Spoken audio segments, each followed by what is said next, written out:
Hello दोस्तों, स्वागत है आपका हमारे YouTube चैनल में।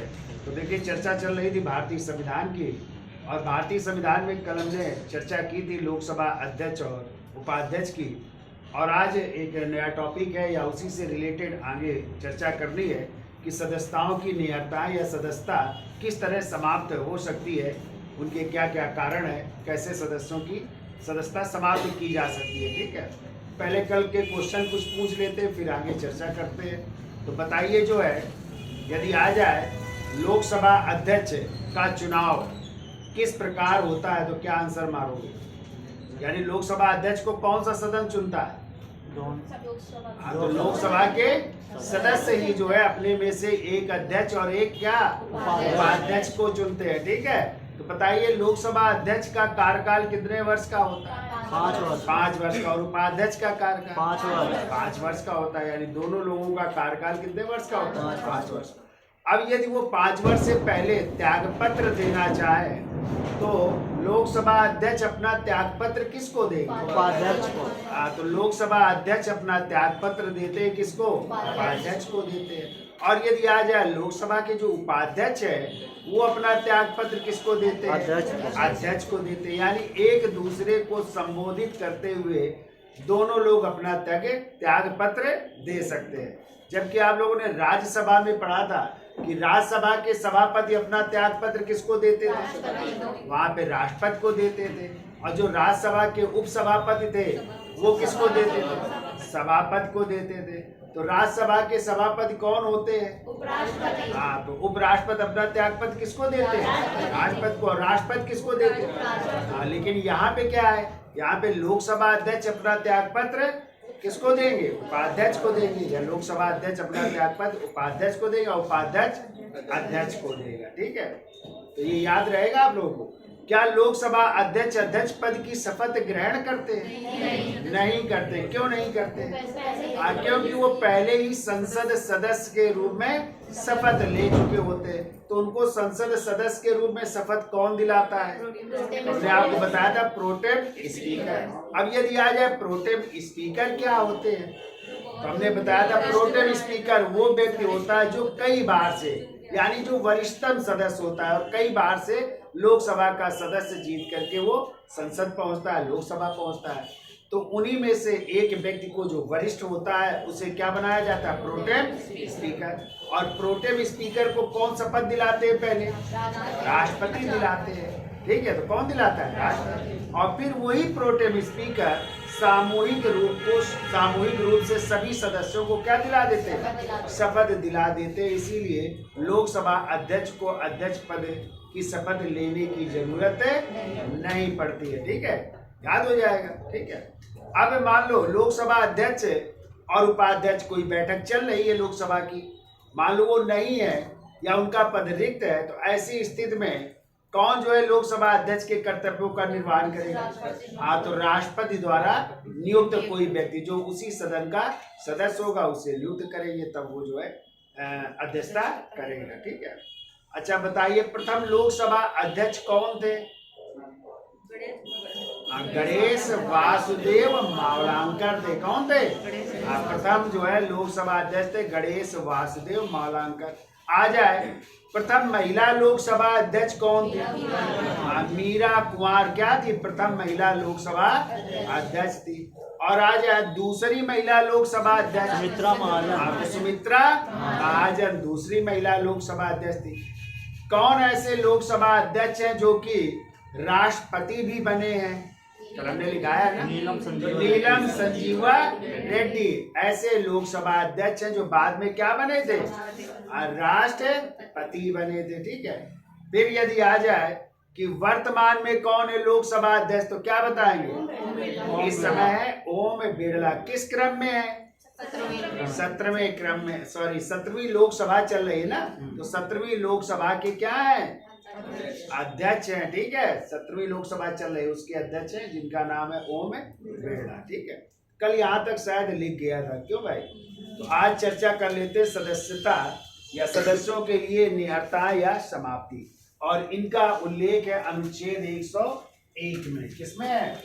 हाँ, तो अनुच्छेद 101 कहता है, क्या कहता है कहता है कि यदि कोई सदस्य लगातार, अभी हम लिखा देते हैं, समझ लो पहले। कहता है यदि कोई सदस्य लगातार 60 दिनों तक अनुपस्थित रहता है बिना बताए हुए, ठीक है, यानी बिना बताए लोकसभा अध्यक्ष को सूचना दिए बगैर लगातार 60 दिन का मतलब 2 माह तक लगातार अनुपस्थित रहता है, तो उसकी सदस्यता क्या कर दी जाएगी? समाप्त कर दी जाएगी, ठीक है।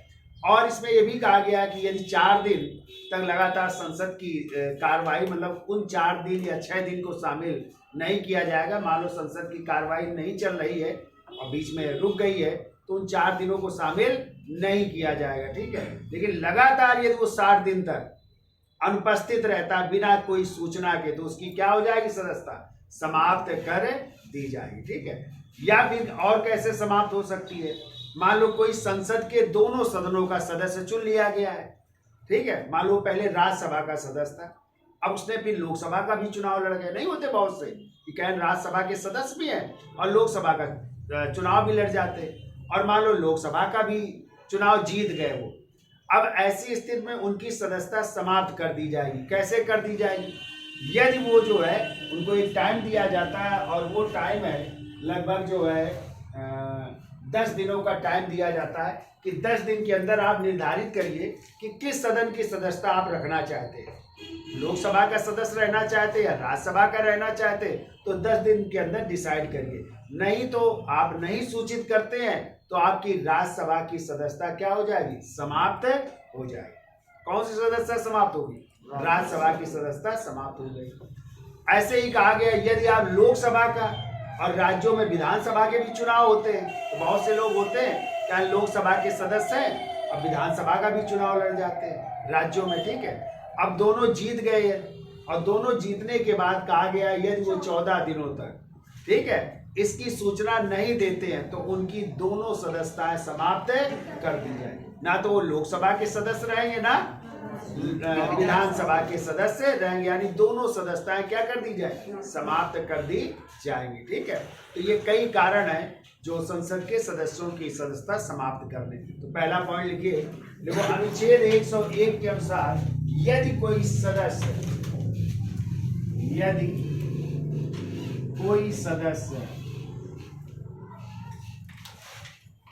कोई सदस्य लगातार 60 बैठकों तक लगातार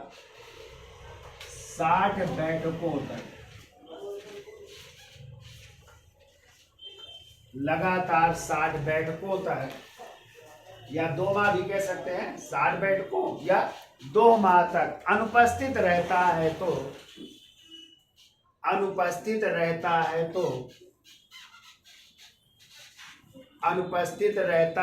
तो उसकी सदस्यता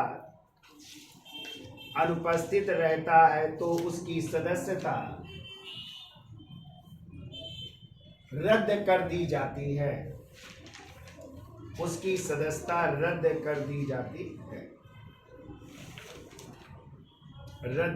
जाती है। अगला पॉइंट लिखिए, परंतु यदि सदन 4 या 4 से अधिक दिनों तक स्थगित रहता है तो, यदि सदन 4 या अधिक दिनों तक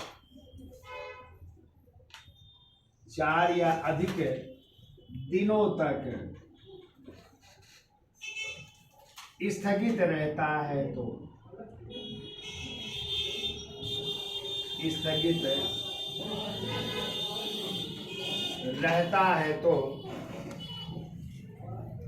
स्थगित समय को 60 दिनों में नहीं जोड़ा जाएगा। स्थगित समय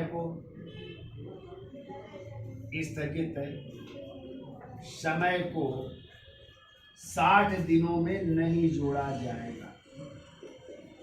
60 दिनों में नहीं जोड़ा जाएगा।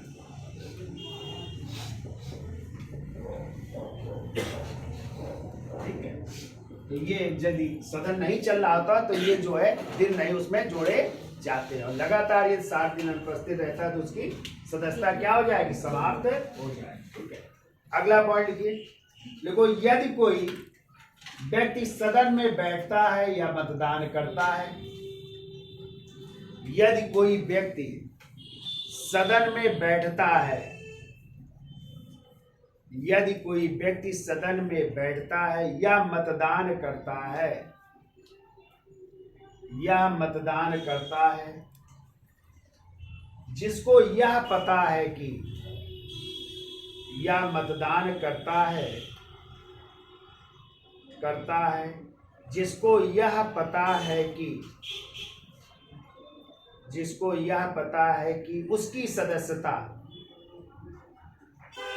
समाप्त कर दी गई है, उसकी सदस्यता समाप्त कर दी गई है, यानी उसकी क्या कर दी गई, सदस्यता समाप्त कर दी गई, और फिर भी वो सदन में बैठता है, ठीक है, या मतदान करता है, तो उस पर क्या होगी, दंड उससे वसूला जाएगा। कितने रुपए प्रतिदिन के, 500 रुपए प्रतिदिन के हिसाब से उसे क्या देना पड़ेगा, दंड देना पड़ेगा। तो क्या लिखा है, उसको पता है कि उसकी सदस्यता समाप्त कर दी गई है, तो उसे 500 रुपए प्रतिदिन जुर्माना देना होगा। तो उसे 500 रुपए प्रतिदिन, 500 रुपए प्रतिदिन जुर्माना देना होगा,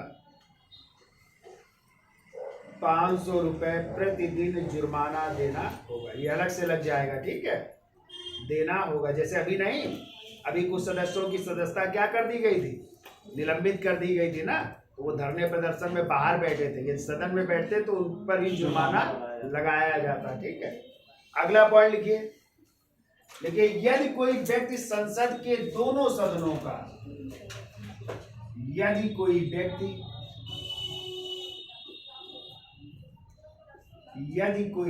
संसद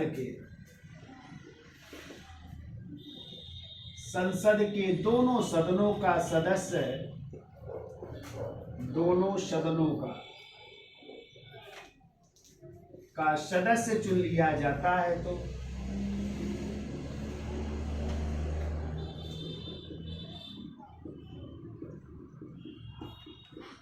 दोनों सदनों का सदस्य चुन लिया जाता है, तो दो सदन कौन कौन से, लोकसभा और राज्यसभा, दोनों का सदस्य चुन लिया जाता है। तो देखो, चुन लिया जाता है तो उसे चुनाव परिणाम की घोषणा के पश्चात, तो उसे चुनाव परिणाम की घोषणा के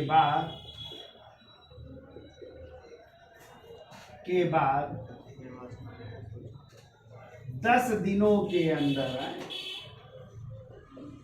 10 दिनों के अंदर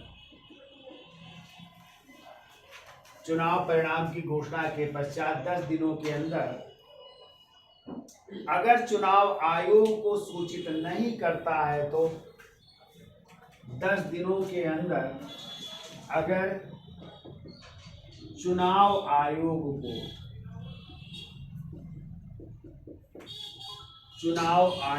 को सूचित नहीं करता है, तो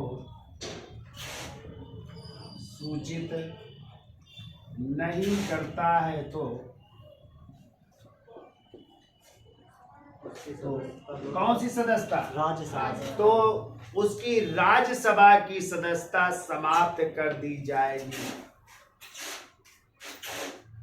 तो उसकी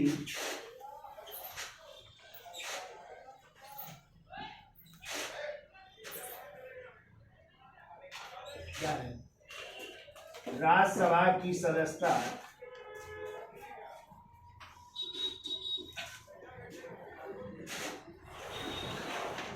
समाप्त कर दी जाएगी। राज्यसभा की सदस्यता समाप्त कर दी जाएगी, ठीक है। क्योंकि लोकसभा की इसलिए नहीं की जाएगी क्योंकि लोकसभा का सदस्य जो है किसके द्वारा निर्वाचित होता है, जनता द्वारा, ठीक है।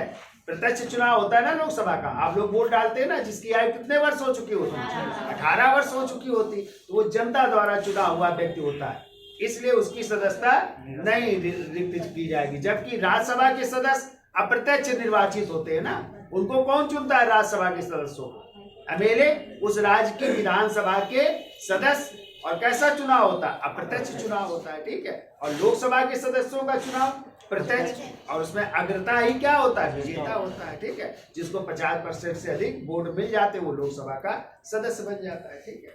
तो एक तो ये पॉइंट हो गया। दूसरा लिखिए, अगला पॉइंट लिखिए, यदि कोई व्यक्ति संसद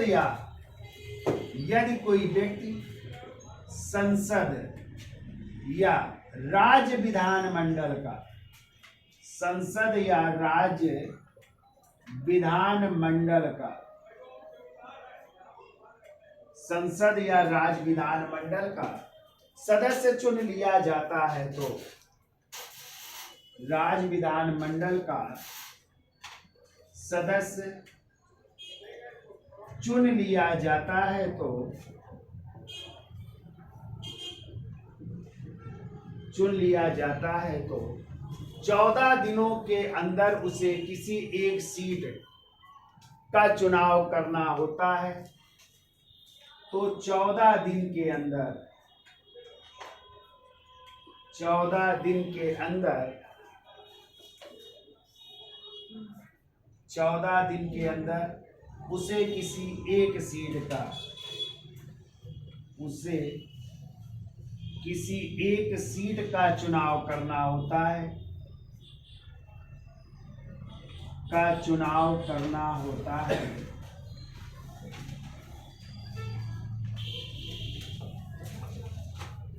अन्यथा उसकी सभी सीटें रिक्त कर दी जाएंगी, अन्यथा उसकी सभी सीटें रिक्त कर दी जाएंगी, रिक्त कर दी जाएंगी, ठीक है।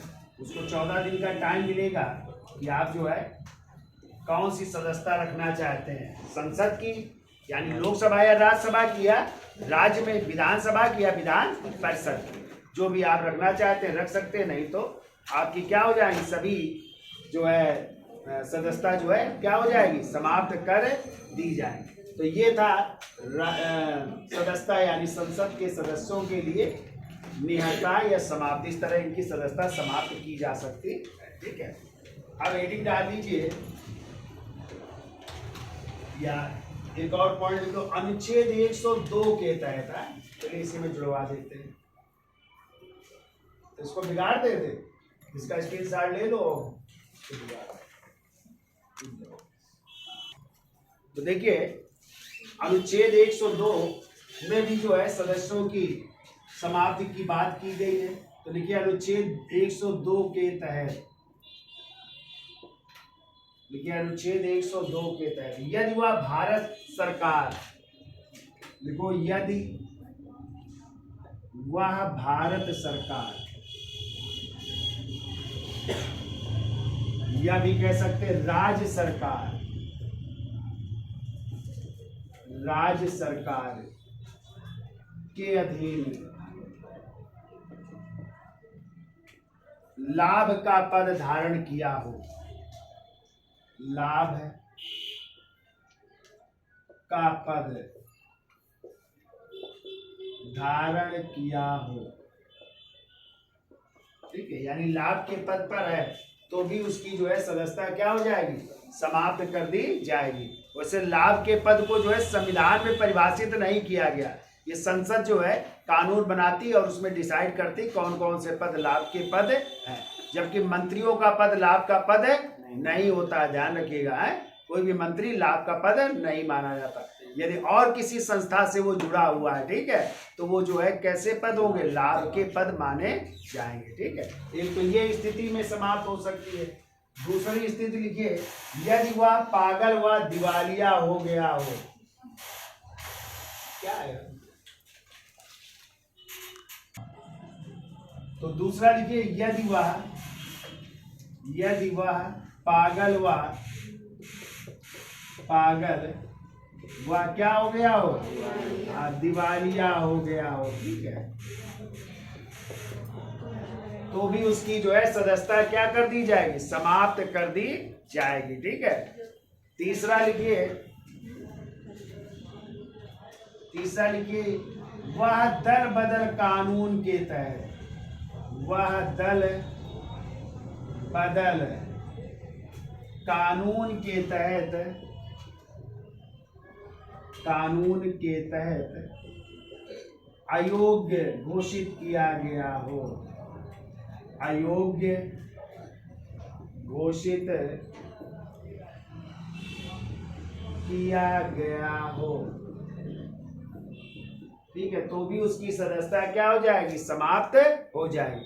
अब आपको पता है दल बदल जो कानून है उसके लिए एक अनुसूची जोड़ी गई थी, किसमें है, 10वीं अनुसूची में है ना दल बदल कानून। और दल बदल कानून को जो 10वीं अनुसूची जोड़ी गई थी किस संशोधन के तहत, 52वां। तो आप याद रखिएगा इसको जोड़ा गया था 52वें संविधान संशोधन 1985 द्वारा। कब जोड़ा गया था, 1985 द्वारा जोड़ा गया था। और एक अनुसूची जोड़ी गई थी, कौन सी, 10वीं अनुसूची जोड़ी गई थी, ठीक है, 10वीं अनुसूची।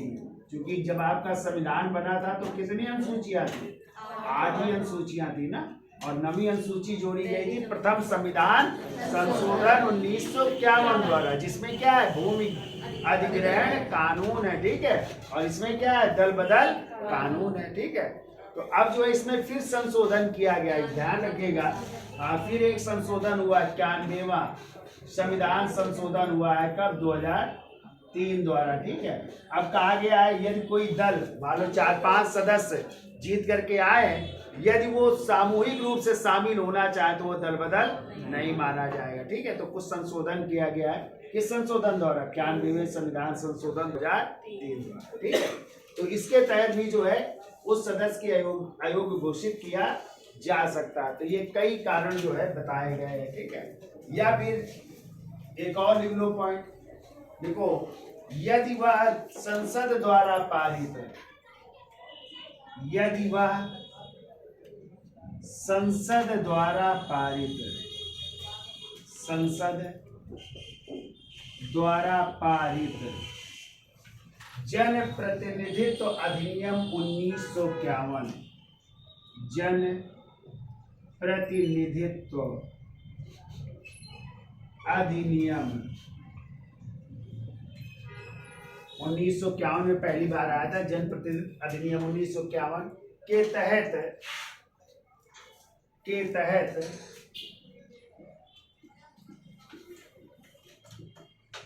निम्न अयोग्यताएं धारण करता हो, निम्न अयोग्यताओं को धारित करता हो, धारित करता हो। तो अब इसके कई पार्ट हैं, तो इसमें ए नंबर डाल के लिख लो, चौथे का ए।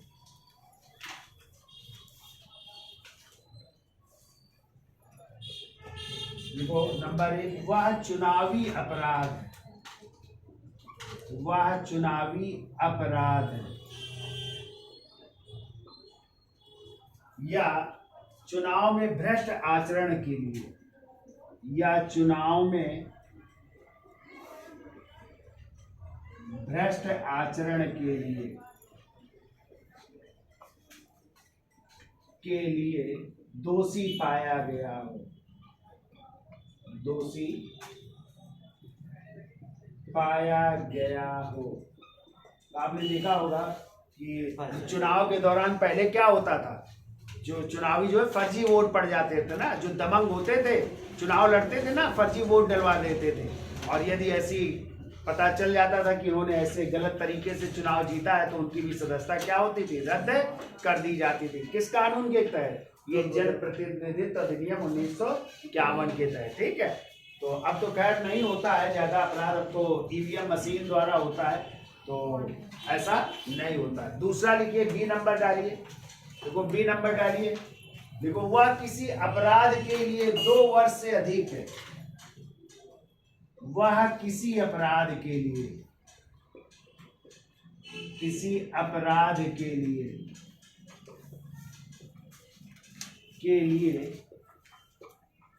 2 वर्ष की सजा या 2 वर्ष से अधिक की सजा है, 2 वर्ष या 2 वर्ष से अधिक की सजा के तहत या सजा के तहत दंडित किया गया हो, सजा के तहत दंडित किया गया हो, के तहत दंडित किया गया हो।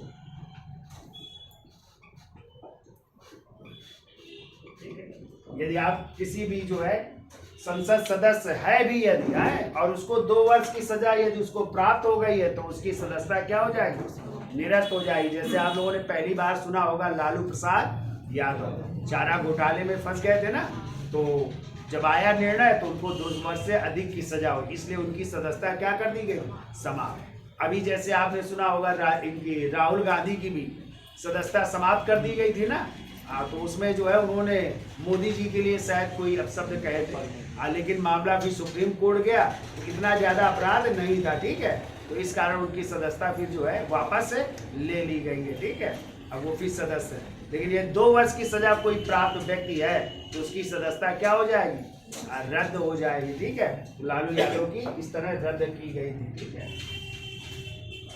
फिर देखो वह नियत अवधि के भीतर, तीसरा पॉइंट देखो सी नंबर, वह नियत अवधि के भीतर, वह नियत अवधि के भीतर चुनाव खर्च का विवरण देने में असमर्थ हो, चुनाव खर्च का विवरण देने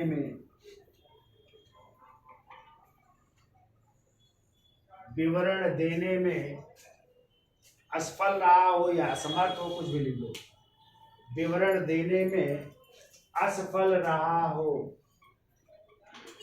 असफल रहा हो। आपको पता है प्रत्येक प्रत्याशी को चुनावी विवरण देना पड़ता है, ठीक है, कि आपने कितने लाख रुपए खर्च किए। तो हमने आपको पढ़ाया भी है कि चुनाव आयोग जो है, जो संसद के चुनाव लड़ते हैं उनके लिए जो है 70 लाख रुपए खर्च करने के लिए निर्धारित किया गया है, ठीक है। तो 70 लाख रुपए आपको क्या करना पड़ेगा, दर्शाना पड़ेगा कि हमने किसमें खर्च किया है, ठीक है। कितने पंपलेट बनवाए, कितने बैनर बनवाए, ठीक है, क्या हमने जो है लोगों को क्या बांटा, ठीक है, ये सब चीज दर्शाना पड़ेगा, ठीक है। और इससे ज्यादा खर्च करोगे तो वो अपराध माना जाएगा, लेकिन इससे ज्यादा खर्च करते हैं, कई 70 लाख में कोई लोकसभा का चुनाव होता है, कई करोड़ों रुपए खर्च करते हैं, नहीं करते, तो है तो अपराध, लेकिन आपको दर्शाना कितना पड़ेगा, 70 लाख का विवरण देना पड़ेगा। इसीलिए आपने देखा होगा अब जो भी पंपलेट बनेंगे या बैनर बनेंगे उनमें कहा गया जहां से आप छपवाएंगे उस प्रिंटिंग प्रेस का नाम और क्वांटिटी भी लिखी होनी चाहिए कि हमने 10,000 पंपलेट हमने छापे, हमारी ये प्रिंटिंग प्रेस है, पूरा ब्यौरा देना पड़ेगा। तो चुनाव के बाद जो है किसको देना पड़ता है, चुनाव आयोग को, सबको देना पड़ता है विवरण, ठीक है, कि हमने इतना खर्चा किया। और जो नहीं देंगे तो चुनाव आयोग उनकी सदस्यता को क्या कर सकता है, रद्द कर सकता है, ठीक है। अगला लिखिए, देखो उसे भ्रष्टाचार या अनिष्ठा के आधार पर सरकारी सेवा से बर्खास्त किया गया हो, 3 नंबर डाल लो, उसे भ्रष्टाचार या अनिष्ठा के आधार पर, उसे भ्रष्टाचार या अनिष्ठा के आधार पर सरकारी सेवा से बर्खास्त किया गया हो,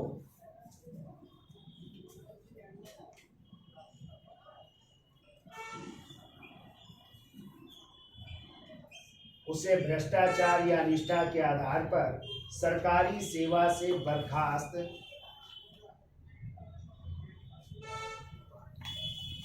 किया गया हो, ठीक है। बर्खास्त रहा और वो चुनाव क्या कर लिया है, उसने चुनाव लड़ लिया है, जीत गया है, और पता चल जाता है कि उसने ऐसा कार्य किया तो उसकी भी सदस्यता समाप्त की जा सकती, ठीक है। तो ये है किसके तहत, अनुच्छेद 102 के तहत, ठीक है।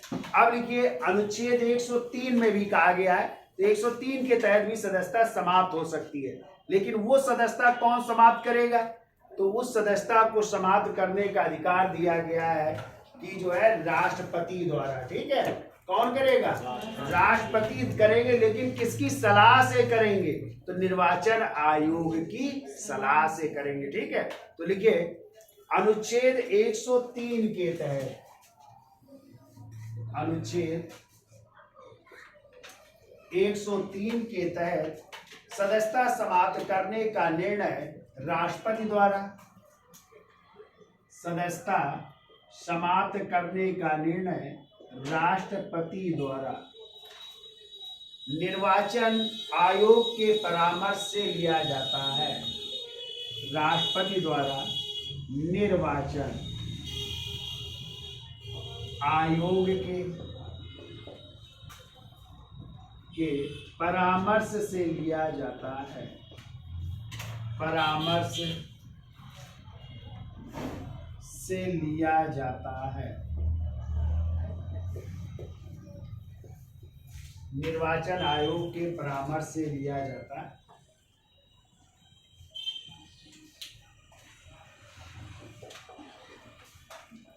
ठीक है, तो ये कई कारण है। तो आपने कहां से कहां तक पढ़ा? अनुच्छेद 101 में भी है, अनुच्छेद 102 में भी है और अनुच्छेद 103 में भी है सदस्यता समाप्त करने के अधिकार। ठीक है, अब हेडिंग डाल लीजिए सांसदों का विशेषाधिकार। कुछ विशेषाधिकार भी है। तो क्या विशेषाधिकार है? उनका उल्लेख है अनुच्छेद 105 में। किसमें है?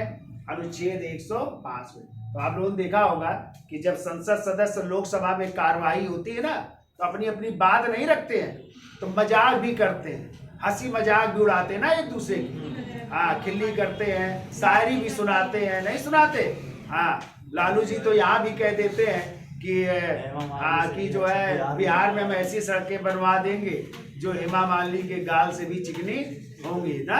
हाँ, और लोग कहते हैं ना जब तक बिहार में आलू रहेगी तो लालू रहेंगे ना।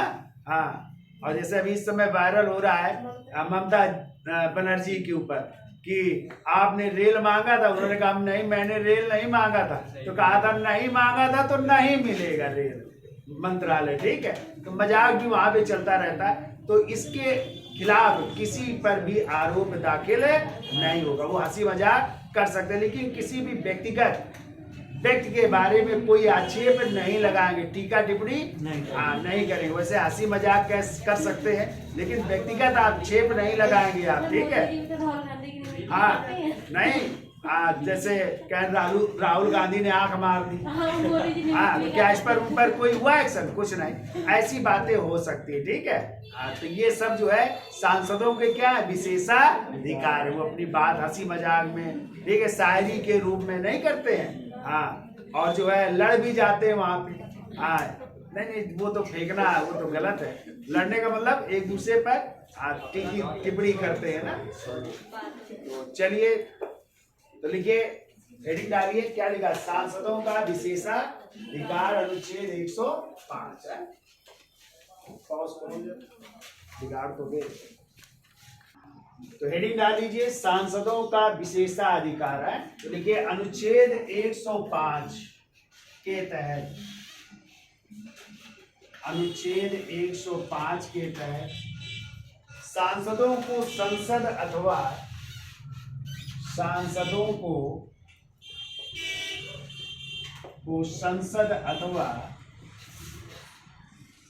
संसद अथवा संसदीय समिति की बैठकों में, संसद अथवा संसदीय समिति की बैठकों में, संसदीय समिति की बैठकों में अभिव्यक्ति की असीमित स्वतंत्रता दी गई है। अभिव्यक्ति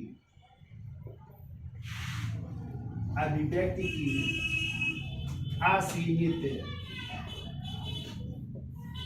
असीमित स्वतंत्रता दी गई है। स्वतंत्रता दी गई है। अभिव्यक्ति की स्वतंत्रता आपका मूल अधिकार भी है ना। किस अनुच्छेद में है? अनुच्छेद 19(1) के का में अभिव्यक्ति की स्वतंत्रता है ना। तो उसी में हंसने, नाचने, गाने, बोलने, चुप रहने, सबकी स्वतंत्रता है। ठीक है। इसी में प्रेस की भी स्वतंत्रता दी गई, इसी में झंडा फहराने की भी स्वतंत्रता दी गई, इसी में इंटरनेट की स्वतंत्रता दी गई ना, बहुत सारी स्वतंत्रताएं हैं उसमें। तो क्या लिखा है, सांसदों को संसद या संसदीय समिति की बैठकों में अभिव्यक्ति की असीमित स्वतंत्रता दी गई है, यानी वो अपनी बात रख सकते हैं, उसकी क्या है उनको स्वतंत्रता, कोई भी बात। ठीक है, तो लिखिए अगला पॉइंट, संसद में कही गई किसी भी बात पर, संसद में कही गई किसी भी बात पर, कही गई किसी भी बात पर, किसी भी बात पर उन पर मुकदमा नहीं चलाया जाएगा, बात पर उन पर मुकदमा नहीं चलाया जाएगा, मुकदमा नहीं चलाया जाएगा। ठीक है, कोई भी बात वो कहेंगे उसके खिलाफ उन पर मुकदमा नहीं चलाया गया। ठीक है, परंतु देख लो, परंतु सांसदों के व्यक्तिगत, परंतु सांसदों के व्यक्तिगत आचरण पर, सांसदों के व्यक्तिगत आचरण पर आक्षेप नहीं किया जा सकता, आचरण पर आक्षेप नहीं किया जा सकता,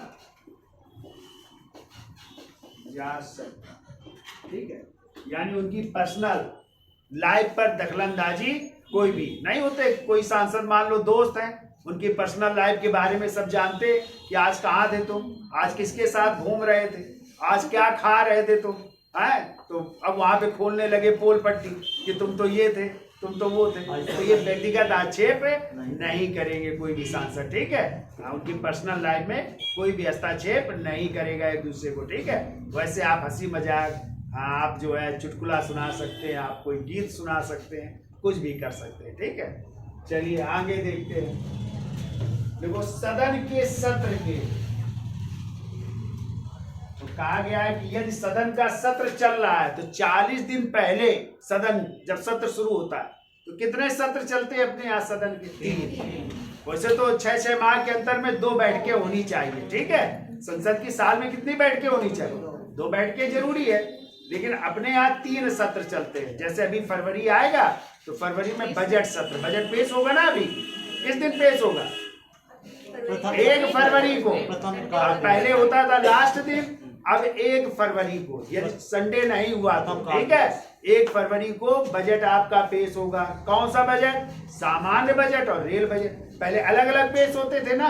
हाँ, एक दिन सामान्य बजट पेश होता था, अगले दिन रेल बजट पेश होता था। लेकिन 2017 से दोनों बजट, सामान्य बजट और रेल बजट, दोनों एक ही दिन पेश होते हैं। कब? 1 फरवरी को। ठीक है, तो बजट जब पेश होता है तो एक ये सत्र कहलाता है बजट सत्र। कौन सा सत्र?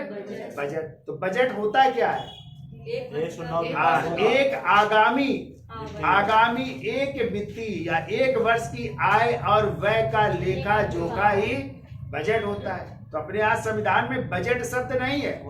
अनुच्छेद 112 में बजट का उल्लेख है वार्षिक वित्तीय विवरण के रूप में। ठीक है, बजट के रूप में नहीं है। बजट तो फ्रांसीसी शब्द है जो बूजेट से निकला है। बूजेट का अर्थ होता है चमड़े का थैला। ठीक है, तो पहला बजट भारत में किसने प्रस्तुत किया था, याद है? 1860 में जेम्स विल्सन ने, लॉर्ड कैनिंग के समय। ठीक है, इसीलिए भारतीय बजट का प्रणेता किसको माना जाता है? जेम्स विल्सन को। और आज स्वतंत्रता के बाद पहला बजट किसने प्रस्तुत किया था? तो राष्ट्रपति के नाम से प्रस्तुत होता है ना, राष्ट्रपति द्वारा, लेकिन प्रस्तुत कौन करते हैं? वित्त मंत्री। कौन थे वित्त मंत्री? R.K. खड़मुखम शेट्टी। और आज है गणतंत्रीय भारत का पहला बजट, यानी 1950 का। भारत गणतंत्र कब बना था? 26 जनवरी 1900। तो गणतंत्रीय भारत का पहला बजट किसने प्रस्तुत किया था? जॉन मथाई ने। किसने? हाँ, और आता है क्वेश्चन, सर्वाधिक बार बजट किसने प्रस्तुत किया? तो मोरारजी देसाई। नाम सुना है? जो प्रधानमंत्री भी रहे उन्होंने 10 बार बजट प्रस्तुत किया, 8 बार पूरक बजट और 2 बार अंतरिम बजट प्रस्तुत किया। ठीक है, तो बजट का उल्लेख अपने यहाँ अनुच्छेद 112 में, ठीक है, वार्षिक वित्तीय विवरण के नाम से। और बजट होता है आगामी 1 वर्ष की आय और व्यय का लेखा जोखा ही बजट कहलाता है। क्वेश्चन आता है कि बजट का वित्तीय वर्ष कब से कब तक माना गया है, तो 1 अप्रैल से 31 मार्च तक होता है ना बजट का वित्तीय वर्ष। 1 अप्रैल से शुरू होता है और 31 मार्च तक होता है। तो एक सत्र कौन सा हो गया, बजट सत्र। दूसरा सत्र होता है मानसून, जब बरसात का सीजन होता है तो मानसून सत्र भी चलता है। और तीसरा होता है कौन सा, शीतकालीन सत्र, जो नवंबर और दिसंबर में अभी चला था ना, नवंबर में, तो वो शीतकालीन सत्र होता है। तो अपने यहाँ 3 होते हैं सत्र, ठीक है, साल में कम से कम है। वैसे तो कहा गया संविधान में कि साल में कम से कम 2 बार बैठ के होनी चाहिए, वो भी 6-6 माह के अंतराल में होनी चाहिए। ठीक है, तो ध्यान रखिएगा।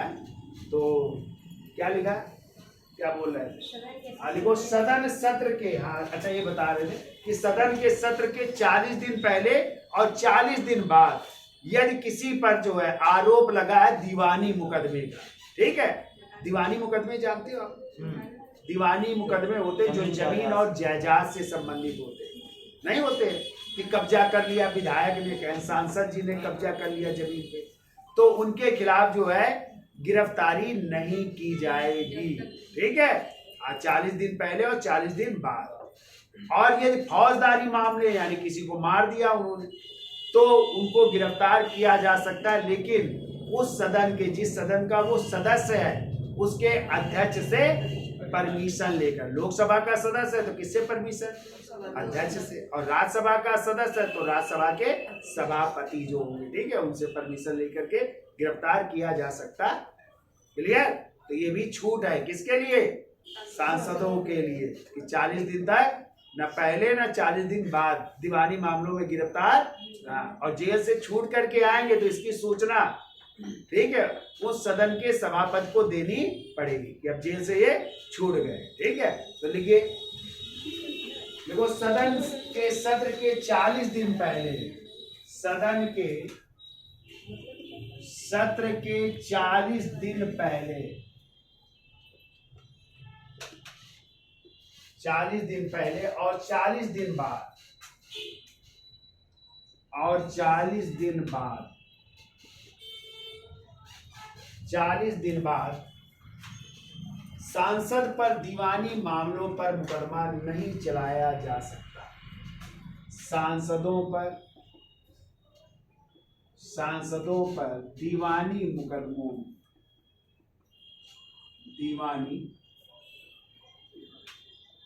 मुकदमों में मुकदमा नहीं चलाया जा सकता, मुकदमा नहीं चलाया जा सकता। ठीक है, चलाया जा सकता, लेकिन उन्हें फौजदारी मामलों में, लेकिन उन्हें फौजदारी मामलों में,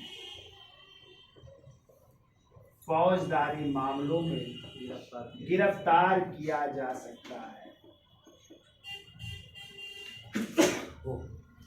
फौजदारी मामलों में गिरफ्तार किया जा सकता है, लेकिन किसकी अनुमति से, लेकिन अध्यक्ष की अनुमति से, उस सदन के अध्यक्ष की अनुमति से,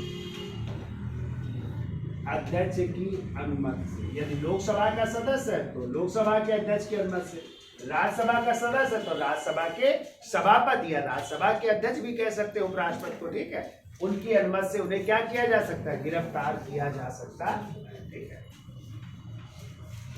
अब देखिए, लिखिए लोकसभा सदस्य की जमानत राशि। तो चुनाव लड़ोगे ना लोकसभा का, सांसद बनोगे, अरे लड़ जाना यार, कोई बात नहीं है, हमें तो देखो लड़ना है, वोट दोगे हमें। कितने लोग हो फतेहपुर लोकसभा से, और जहानाबाद विधानसभा से बहुत ज्यादा। अच्छा, ठीक है, भविष्य में भले लड़ जाएंगे लेकिन जीते या हारे, हर देंगे जरूर। अब भी विधायक जी कहलाएंगे। नहीं, ये सांसद जी कहना है। आज जाएंगे तो कहेंगे और सांसद जी हारे वाले सांसद जी हैं। तो देखो जमानत राशि कितनी है लोकसभा की है, तो लोकसभा की लिख लेते हैं।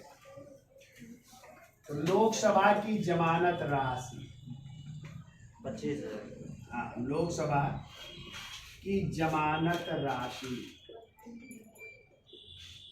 देखो लोकसभा का चुनाव लड़ना है तो जनरल और ओबीसी हो यदि आए, यानी सामान्य वर्ग से है यदि आप, और अन्य पिछड़ा वर्ग से है यानी ओबीसी है आप, तो आपको लगेगा फार्म 25,000 रुपए का। कितने का लगेगा?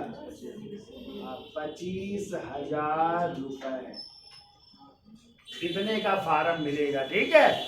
हाँ, फार्म लाते हो ना डीएम ऑफिस, क्योंकि जिले का चुनाव अधिकारी, जिला निर्वाचन अधिकारी किसे बना दिया जाता है? डीएम। तो वहीं से फार्म लाना पड़ेगा, भरोगे वहीं पे जमा करोगे। आपको पूरा दर्शाना होता है ना अपने फार्म जब भरोगे।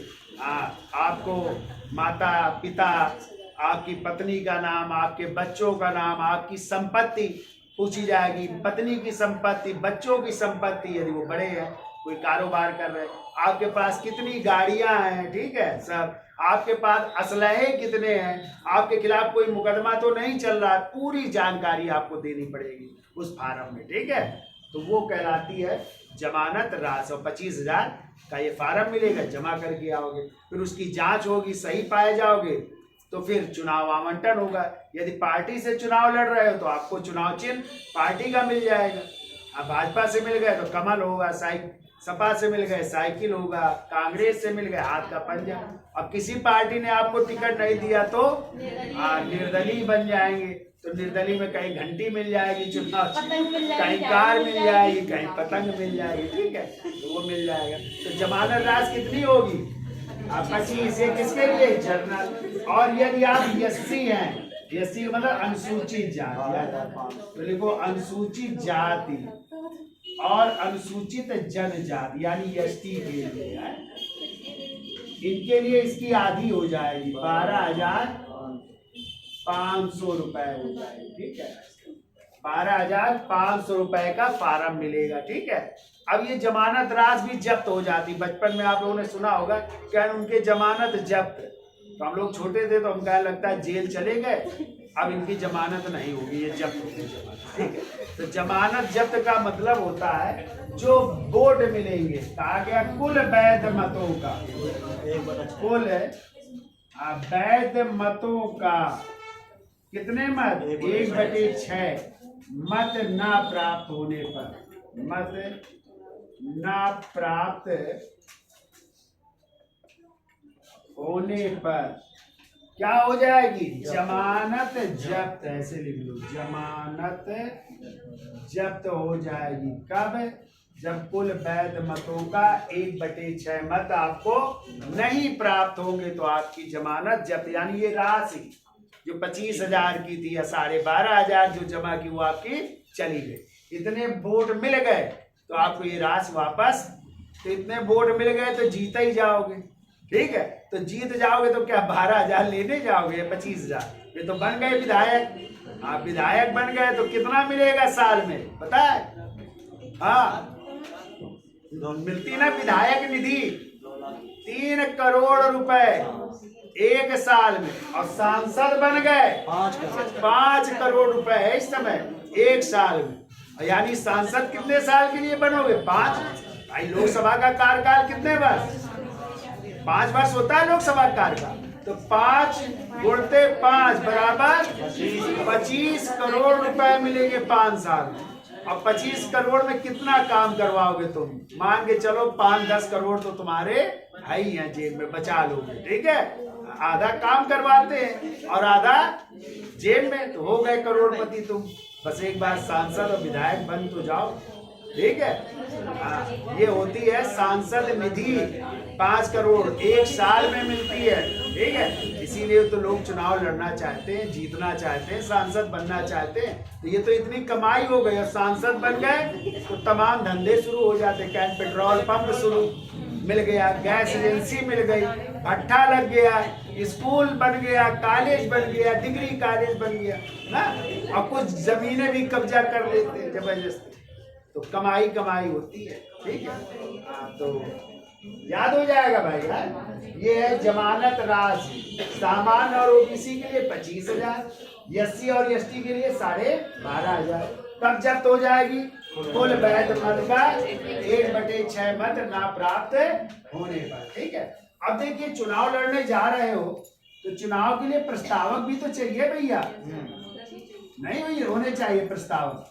तो प्रस्तावक देखिए, यहाँ पे यदि आप सांसदी का चुनाव लड़, जैसे गांव में प्रधानी का लड़ा हो, नहीं लड़ेगा, चलो अगली बार लड़ना है तो प्रधानी के लिए चाहिए 2 प्रस्तावक। कितने? और वही प्रस्तावक होंगे जो आपके गांव के होंगे, जिनका नाम जो है, जो ग्राम पंचायत की वोटर लिस्ट होती है उसमें उनका नाम होना चाहिए। वही प्रस्तावक को, तो उनके सिग्नेचर होंगे, उनका आधार लगेगा। ऐसे यहाँ पे भी है, यदि आप लोकसभा का चुनाव लड़ रहे हैं, ठीक है, तो यदि आपने राष्ट्रीय पार्टी से आपको टिकट मिलता है, यानी भाजपा ने दिया है या कांग्रेस ने दिया है, तो जो राष्ट्रीय पार्टियां इस समय 6 है ना, तो राष्ट्रीय पार्टी से यदि आपको मिला है तो आपको एक ही प्रस्तावक चाहिए होगा। कितना? तो लिख लो, राष्ट्रीय पार्टी के लिए 1 प्रस्तावक और वही अनुमोदक हो जाएंगे। लेकिन यदि आप निर्दलीय लड़ रहे हो तो समझ लो ज्यादा चाहिए, तो निर्दलीय के लिए चाहिए 10। कितने चाहिए? 10 प्रस्तावक, वो भी जिस लोकसभा से लड़ रहे हो, यदि फतेहपुर से लड़ रहे हो, कानपुर से लड़ रहे हो, तो वही के 10 व्यक्ति होने चाहिए, ठीक है, उसी लोकसभा के। तो उनकी वोटर आईडी लगेगी, उनका जो उसमें नाम होगा, वोटर उसमें जो क्या होती है, निर्वाचक मता वाली जो होगी, ठीक है, हाँ, उसमें नाम होना चाहिए, वो लगी फोटो का। तो राष्ट्रीय पार्टी के लिए कितना? 1 प्रस्ताव। निर्दलीय के लिए तो आप लोग निर्दलीय लड़ोगे, कोई पार्टी तो देगी नहीं आपको, तो कितने प्रस्तावक? 10 ढूंढ लेना, हाँ, तो बाद में वो भग जाए एक आध तो कमे रह जाए, फार्मों ना भर पाओ, ठीक है।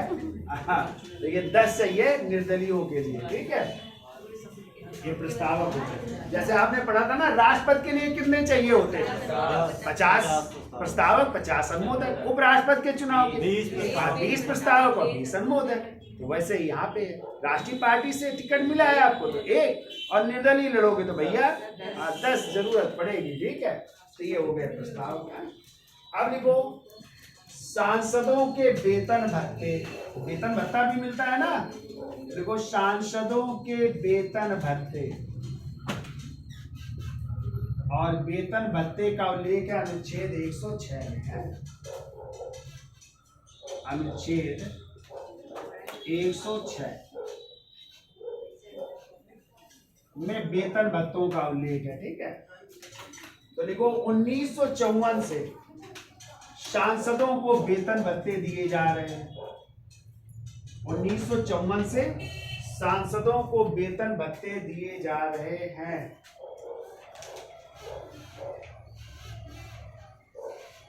वेतन भत्ते दिए जा रहे हैं।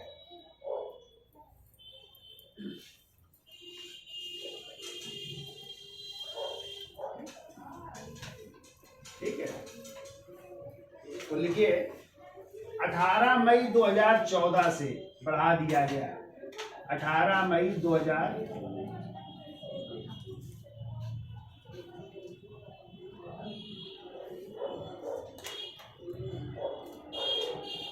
शायद 2014 से बढ़ गए, अब हो गया 1 लाख रुपए प्रति माह। ये तो वेतन हो गया 1 लाख रुपए प्रति माह, ठीक है। फिर निर्वाचन क्षेत्र भत्ता भी मिलता है। देखो, निर्वाचन क्षेत्र भत्ता, जिस निर्वाचन में जाएंगे आप घूमने, उसका भी भत्ता मिलता है 90,000। 90,000 ये मिलेगा, ठीक है। फिर आइए, कार्यालय भत्ता, जो आप कार्यालय खोलेंगे अपना, है नहीं, कार्यालय खोलते हैं और हर हफ्ते जाते हैं सांसद, अपने जो उस क्षेत्र की जनता होती है, नहीं लगाते जनता दरबार, तो उसके लिए भी कार्यालय भत्ता भी मिलता है, और वो भी मिलता है 90,000 रुपये। 90,000 रुपए कार्यालय भत्ता मिलता है, ठीक है।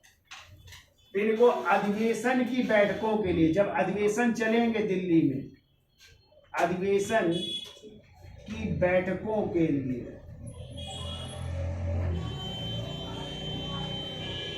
अधिवेशन की बैठकों के लिए जो है 2,000 रुपए प्रतिदिन का दैनिक भत्ता, 2,000 रुपए प्रतिदिन का मिलेगा, का दैनिक भत्ता मिलेगा।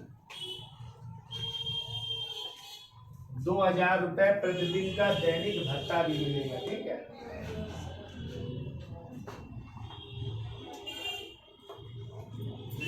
कितनी चीजें मिलेंगी है, तो जोड़ लो कितना हो गया, 2,80,000। हाँ, और ये तो जब बैठके होंगी, जब आप सदन का सत्र चलेगा तब 2,000 रुपए, ठीक है। बाकी ये तो हर महीने मिलना ही है, 2,80,000 मिलना है, बहुत होता है इतना, ठीक है।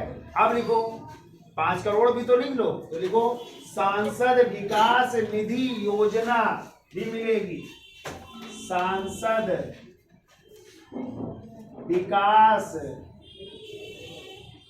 निधि योजना। तो वर्तमान में लिख लो, पहले कम थी अब बढ़ गई, वर्तमान में 5 करोड़ रुपए प्रति वर्ष है, प्रति वर्ष। तो 5 गुणते 5, 25 करोड़ मिले जाएंगे, ठीक है। हाँ,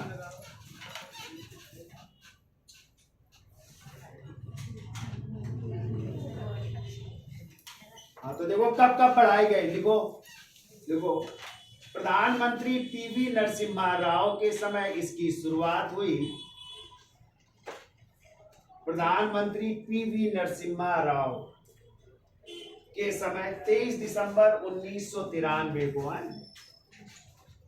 23 दिसंबर 1993 को, ठीक है। किसके समय, पीवी नरसिम्हा राव की सरकार थी ना कांग्रेस की, समय इसकी शुरुआत हुई। और तब था 1 करोड़ रुपए प्रति वर्ष, 1 करोड़ रुपए प्रति वर्ष, ठीक है।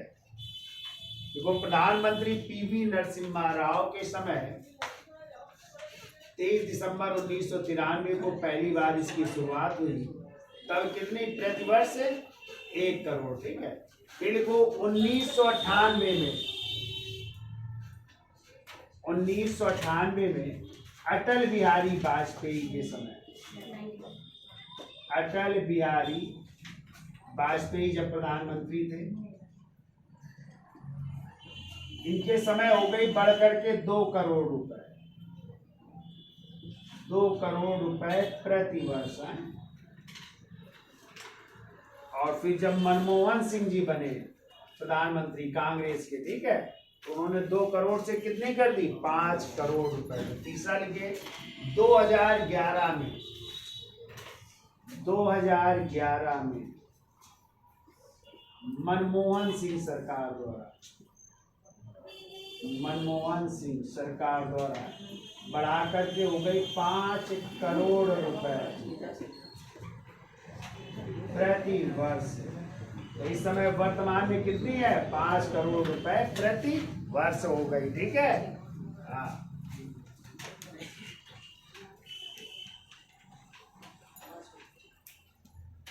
पाँच करोड़ रुपए प्रति वर्ष। तो आज के लिए इतना रखते हैं, ठीक है। वीडियो अच्छा लगा हो तो लाइक, शेयर और सब्सक्राइब करिए। धन्यवाद है।